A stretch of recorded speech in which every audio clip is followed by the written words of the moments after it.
วาสนาแต้มสีงามแท้อันนี้สบายดีเด้อป้าลุงเอฟซีทุกท่านยินดีต้อนรับเข้าสู่ช่องพระจอยเด้อวาสนาตั้งใจขึ้นได้แล้วป้าลุงเลยระบายสีเองเลยนี่จุดงามไปดินี่โดย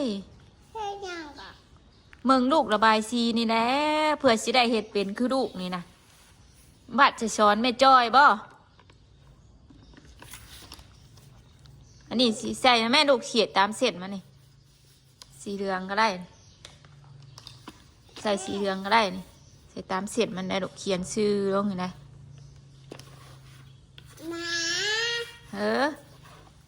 มีบบ่ซะมีบเขียนบ่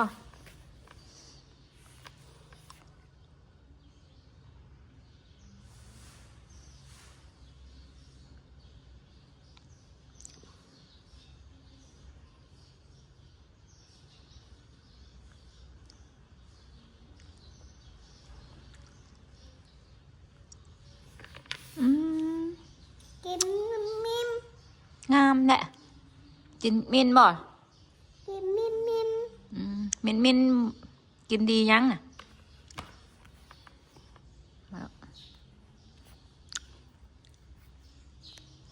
กินข้าวแซ่บบ่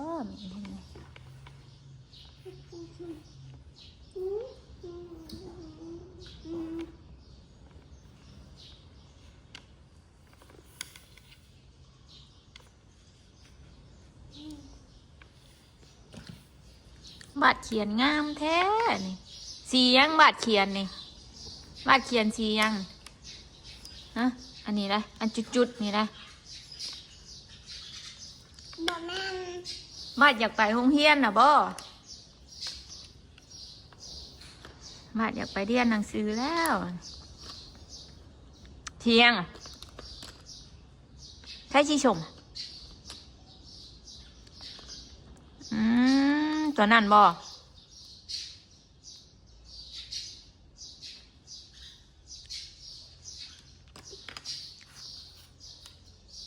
แม่เขียนให้แล้วพอแล้วลูกพอแล้วแม่เล่าให้เด้ๆมันสิบาทมือลูกหัน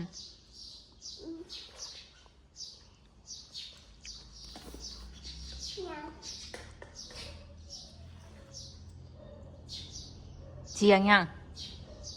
เสียงนั่งบูมนะเสียงรถตุดเสียงรถดุด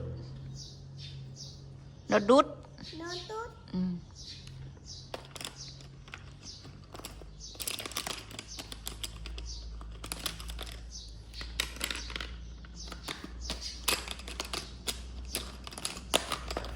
พอแล้วลูกเอาแต่เขียนพอแล้วเอาล่ามอันพอแล้วสียังจ้ะสีฟ้าอู้เก่งแท้สียังโบจักสีท่วมนะอู้เก่งแท้อุ้ยสียังน่ะมือลูกก็ยังอ่ะสียังเด้นี่สียังเด้นี่นะแม่คือโบจักอันนี้สีเหลืองคือกันไหมสีเหลืองคือกัน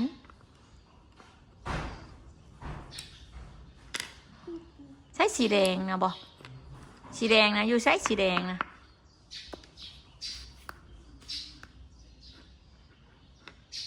เขียนนะไหมเขียนนะไหมลูก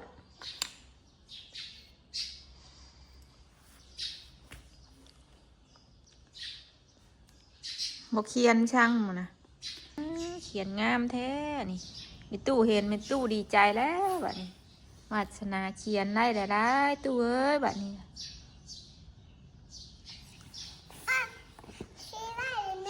เฮ้อู้งามแท้นี่ขี้ไล่บ่คืองามอยู่กะ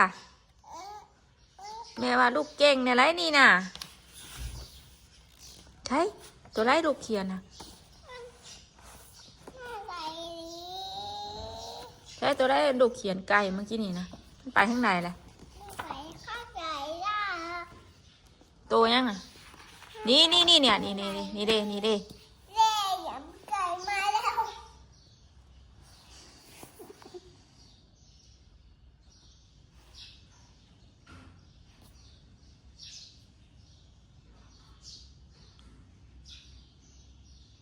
อืมเก่งแท้นี่ใหายมักซิบเลยนะนี่นะอู้ไปโรงเรียนได้ป่ะนี่ ไปเครื่องเรียนไป ไปโรงเรียนได้แล้วเก่งนะ ไปข้างใดแล้วกด เนาะเก่งเนี่ยเนาะใหญ่เนี่ยเนาะไปโรงเรียนได้แล้วแบบนี้ ตัวนี้เอาไว้ ลมพัดประตู ไป ลมพัดเลยหรอก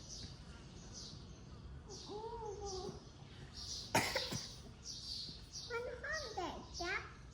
โอ้โหดอก ไก่มันห้องแดดเลยนะกุ๊กกันนะมาห้องแดดนะ อันนี้ไก่บ่นี่นะ มาห้องกุ๊กกุ๊กกุ๊ อื ก มอันนี้ลูกไก่บ่ ดิบกุ๊กไก่แม่มาเลย เออ เออตู้แม่ตู้แม่ มีลูกสักโตลูกมันน่ะนับมึงอยู่หะนี่มีสักอันนี่ วันทูที่เชียร์เด็กไฟเด็กไฟ 1 2 3 จงชาม 1 ห้าหกเจ็ดแปดเก้าสิบ อู้ เก่ง ลูกเขียนเก่งขึ้นเนาะเดี๋ยวนี้เนาะเมื่อก่อนนี่ให้แม่จับมือใส่เมื่อก่อนเดี๋ยวนี้เก่งแล้วเดี๋ยวนี้บ่ให้แม่จับแล้วเลยมือนี่เก่งอู้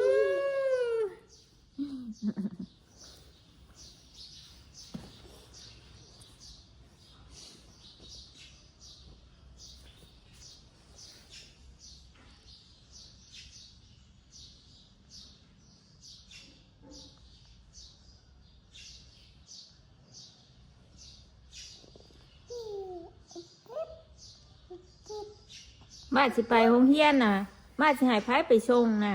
พระชง ให้พาไปชงเออ ว้า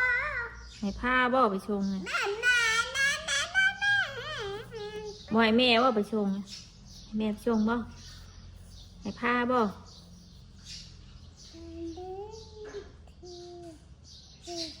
จำไปโรงเรียนนี่ต้องรู้จักชื่อพ่อชื่อแม่น้ำไหนแม่ชื่อหยังแม่น่ะ ชื่อพ่อ หืม ชื่อพ่อบุญ แม่เด้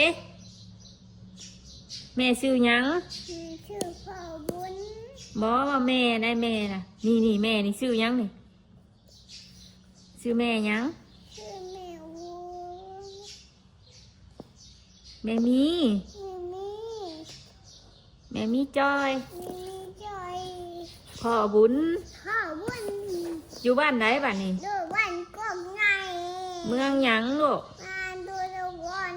แกงหยังลูก แข่งบันเก โอ้เก่งไปโรงเรียนได้แบบนี้ไปโรงเรียนได้ครูมาชงอยู่แบบนี้จำฮู้จักเลย แม่แมวแมวแมว แพงเอ้ยแพงมาแม่นี่ลูกคืองามแท้ลูกกินข้าวกับหยังฮะลูกกินข้าวกับหยังคืองามแท้บ่ลูกฮะลูกกินข้าวกับหยัง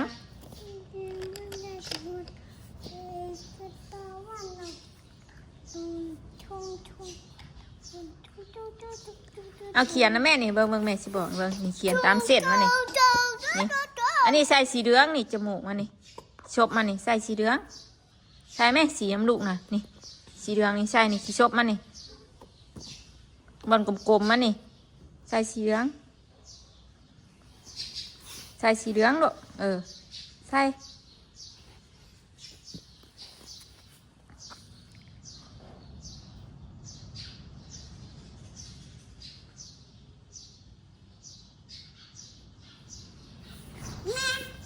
อู้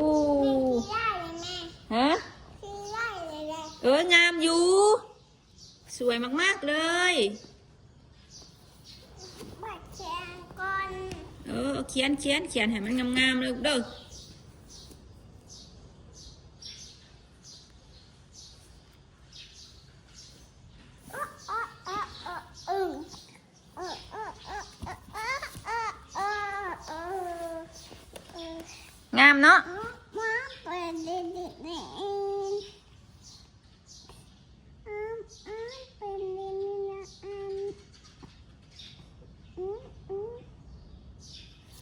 ป้า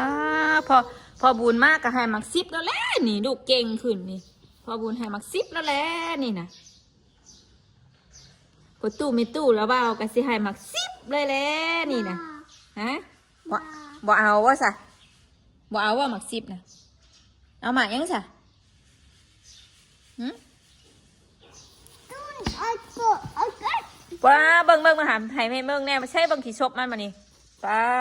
เก่งขึ้นหลายแล้วนี่นะสำนี่แม่ก็ซื่นใจแล้วสำนี่กะเมื่อก่อนนี่มีแต่ให้จับมือใส่แล้วประจอยเดิมบ่ให้ดินช่วงพักหนึ่งไอ้พี่น้อยมานี่กลับมาดินช่วงนี้ดินได้แล้วมานี่เขียนเองได้แล้ว เก่งสุดๆเลยแต้มตัวอื่นน้ำก็ได้ดูกอะแต้มตัวอื่นเบิ่งไงวะ ก็ไปข้างใดอ่ะก็ไปข้างใดดิ ไพ่เขียนนี่ไพ่เขียน ว่าเขียนแม่ บาดเขียนว่าเนี่ยนะตะเวนนี่สีเหลืองสีส้มตะเวนนี่ใช่สีเหลืองดู สีชมไปก่อน นี่เลยสีส้มอ่ะเนี่ยนี่ก็ส้มใช่สีเหลืองก่อนหนู พดแม่กะแค่มาตูแม่ ฮะ แค่มาตูได้แม่ ตูว่าจะเอาสีหยัง มันเอาสีฟ้า สีฟ้า มันเอาสีฟ้า เอาเขียนสีฟ้าอย่าให้มันนอกเส้นเด้อ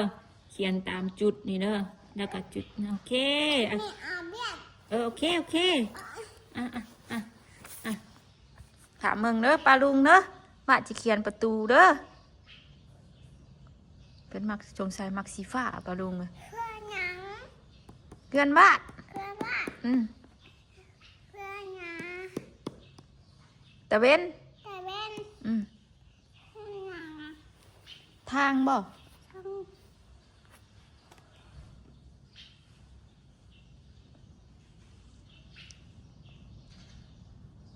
เขียนใช้โลดล็อกนี่กันนี่ เพื่อนเฮา เขียนใช้โลดนี่ บ่แม่นเพื่อนคนบ่แม่นเพื่อนคน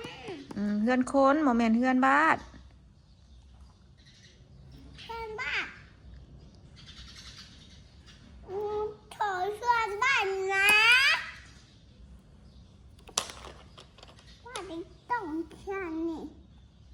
โถบ้านนะ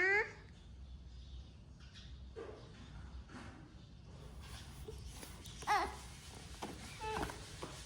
หืม ไม่โถบ้านนะแม่ สวยมากสวยมากก็ได้ โดย มากก็ สวยมากๆเลย ชีผ้าไปกินดูแข่งดูแข่งบ่าวนี่ดิ แม่เขียนบ่เป็นได้แม่ย่านบาดให้ได้ เขียนนะบาดก็ให้ได้ แม่ไม่แข่งแล้วแม่ แข่งแล้วแม่ เขียนตัวใด แข่งตัวนี้เอาผ้า เบิ่งยับไปค่ะเบิ่ง ไอ้ผ้าไปก่อน ฮะ ไม่แข่งโดดปัดบอกแข่งดู อืม แม่บอกให้แม่ บ่ดีย่านบาดให้บาดก็บอกว่าเปื้อนเลยป่ะไม่จอยบ่เขียนนะย่านบาดให้บาดให้เป็นชอบบาดว่าเขียนของบาดเฮ็ดหยังวะ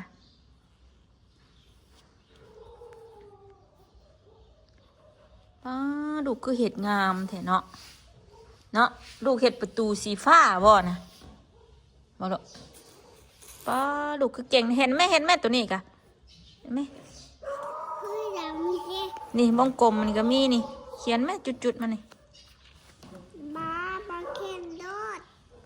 เขียนมันตัวนี้ อืม นอนมาโดดจะคุยมาโดดคุยมาเดี๋ยวแม่ อืม คุยมาจุน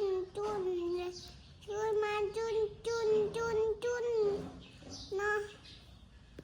คุยมา แล้วนี่อ่ะสีเหลืองลูกตะเวนนี่สีเหลืองนี่สีเหลืองเขียนนี่อ่ะเขียนแม่ตัวนี้ตะเวนนี่ห่าน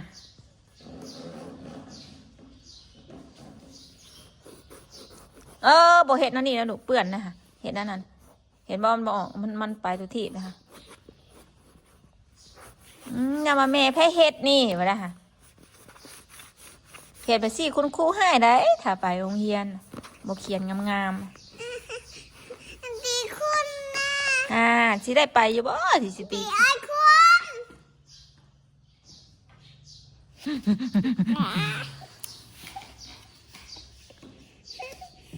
ไปนั่งเขียนอยู่โต๊ะไปนั่งเขียนอยู่โต๊ะไปอยากมีบเขียนมากกลัวบ่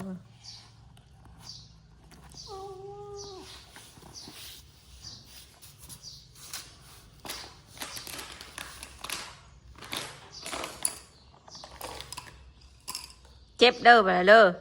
เก็บเด้อลูกเด้อบัดมันเหียนบอกครบได้สีฟ้าสีแดงสีชมสีดำบอกครบได้เรียงให้มันงามๆลูกเด้อ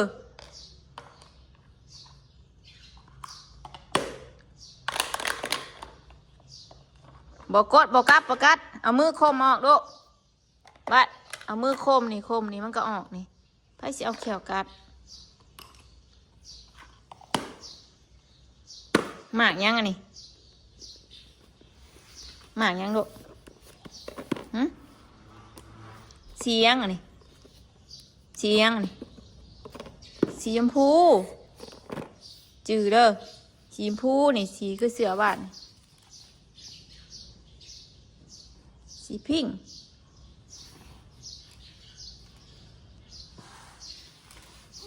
ดินดีๆแน่มันยังหกนะมึงแน่อุ้ยไปดูแจอะไรหกแจนะคลองนี่จักมาแต่สัตว์ ปิดเดียว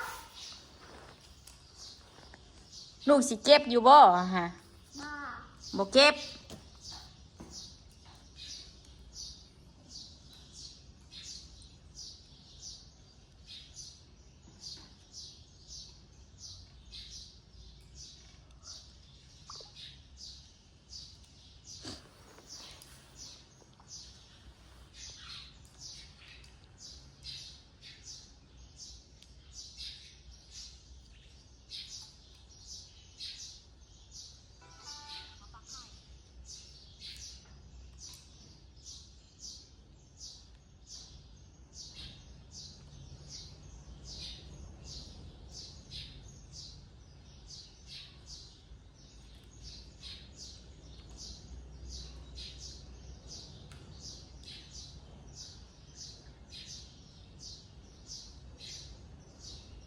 ตู่มาดินน้ำบาดบ่ในวันน้ำมือนะ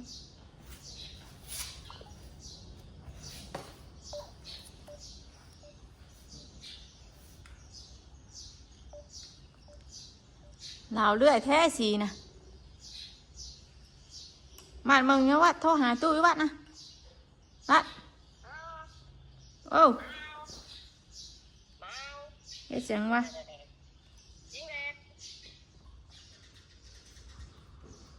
โทรให้อามาดินน้ำอันห้องอามาดินน้ำพะนะ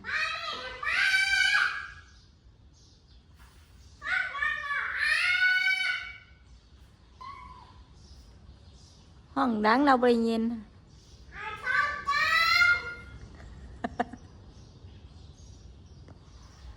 ห้องอาบริท้องตองนั่นแหละดิเราบริเย็นบ่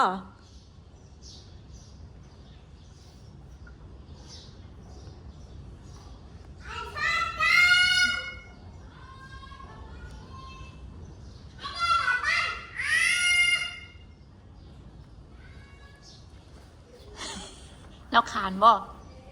เราได้ยินอยู่บ่ฮะตัวห้องเราบ้านแนวไรห้องบ้านห้องตองบ่เราบ่หายบ่ฮะเช่าช่องสีหายแท้ผ่านไปเมืองอยู่บ่นี่เราหายแล้วบ้านนี่ห้องเราทองตองว่ะเราหายแท้ๆบ้านเราบ่ได้หายบ่ฮะ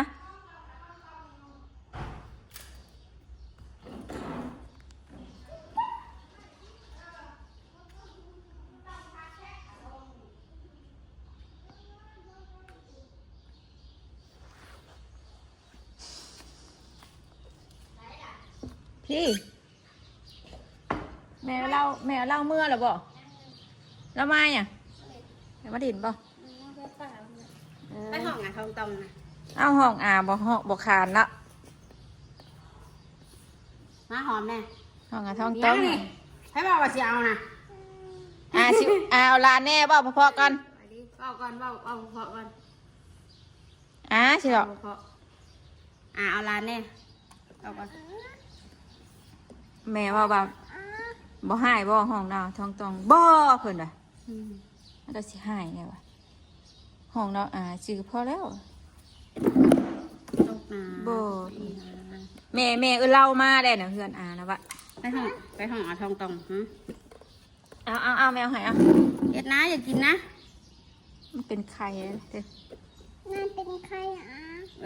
เป็นใครสิกินเห็นยัง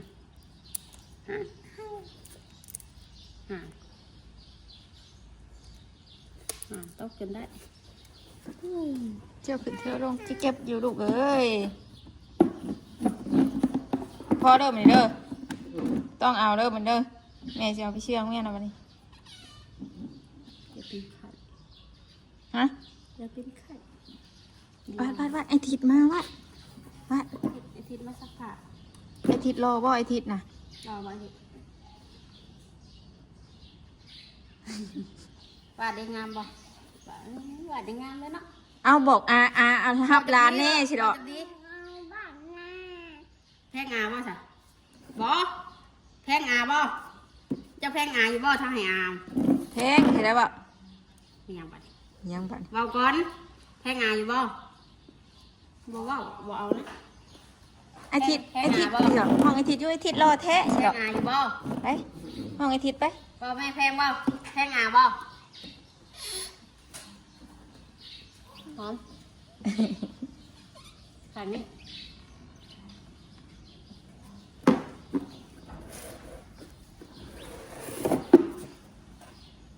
ยองไอทิดอยู่บ่นี่ไอทิดสิดอกเจ้าคือรอแท้สิดอกเอาเงินหายอาหารยองนะ เจ้าอยู่เฮือนน้ จะปวดเหี่ยวบอกเด้อเจ้าอย่าเหี่ยวไปที่เด้อให้ได้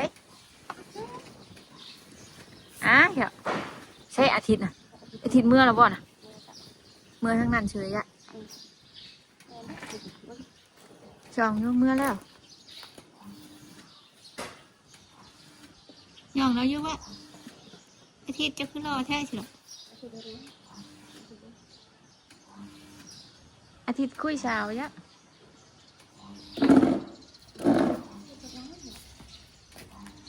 ป้าสนุกป้าลุงจอยกับสิจบคลิปเพียงสนิทก่อนไปดินเพื่อนระวังประตูแล้วลูกระวังประตูเด้อขอบคุณหลายเด้อป้าลุงเอ้ยมารับชมวาสนาเด้อไปดินเพื่อนเพิ่นนะนี่ก็ไปแล้วกล่าวคำบาสบายดี